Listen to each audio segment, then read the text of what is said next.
Shalom, selamat pagi. Senang berjumpa dengan Bapak dan Ibu sekalian di renungan pagi hari ini yang saya beri judul Mencukupkan Diri Dalam Segala Keadaan. Kita lihat dari Filipi 4 ayat 11 katakan, Kukatakan ini bukan karena kekurangan, sebab aku telah belajar mencukupkan diri dalam segala keadaan.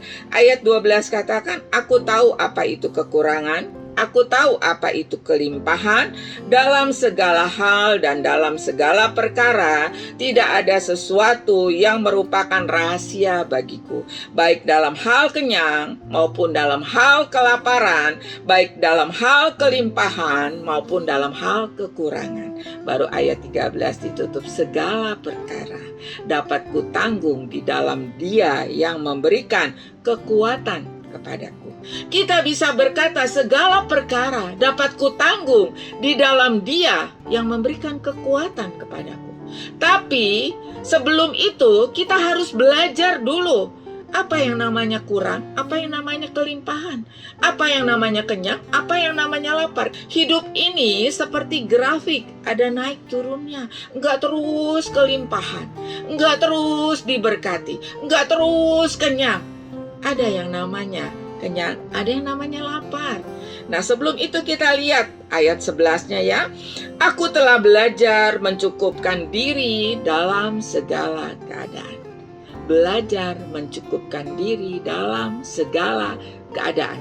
Kalau dikatakan dalam segala keadaan, baik kelimpahan maupun kekurangan, kita bisa berkata, ini cukup.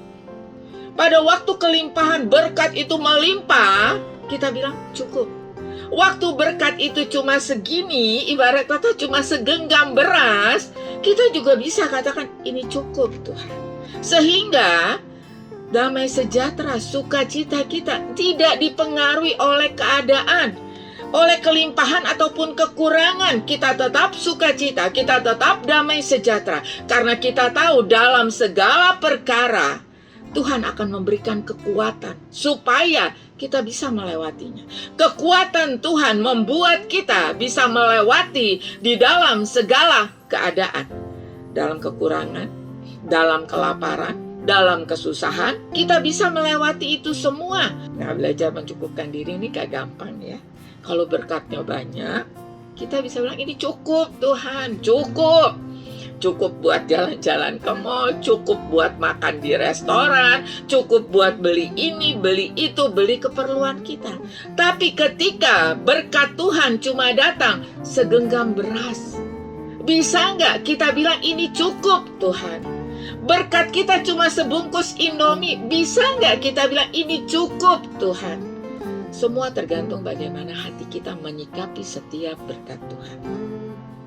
Segenggam beras bisa kita bikin bubur, bisa kita nikmati bersama keluarga, bisa. Kalau kita bilang ini cukup. Sebungkus Indomie bisa dibuat makan sekeluarga, bisa. Kalau kita katakan ini cukup.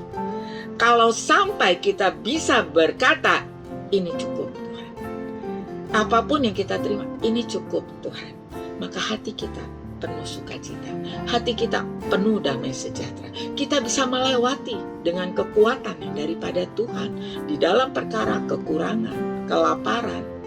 Percaya nggak kalau kita bisa bersyukur dengan berkat yang sedikit aja, kita bisa mengucap syukur, kita bisa bilang cukup, maka besok berkatnya akan melimpah, lusa berkatnya semakin melimpah. Sehingga kita bisa berkata, aku pernah ngalamin apa yang namanya kekurangan, aku juga pernah mengalami apa yang namanya kelimpahan, aku pernah ngalamin apa yang namanya lapar, aku juga pernah ngalamin apa yang namanya kenyang. Segala perkara dapat kutanggung di dalam Dia yang memberikan kekuatan kepadaku. Mari kita tundukkan kepala. Terima kasih Tuhan buat pagi hari ini, buat firman-Mu yang kembali menguatkan kami Tuhan. Kata cukup itu harus ada dalam hidup kami. Bahkan setiap saat kami mau berkata cukup Tuhan.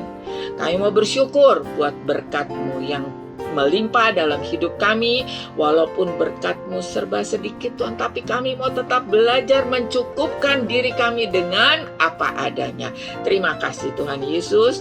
Di dalam nama Tuhan Yesus kami berdoa dan kami mengucap syukur. Haleluya. Amin.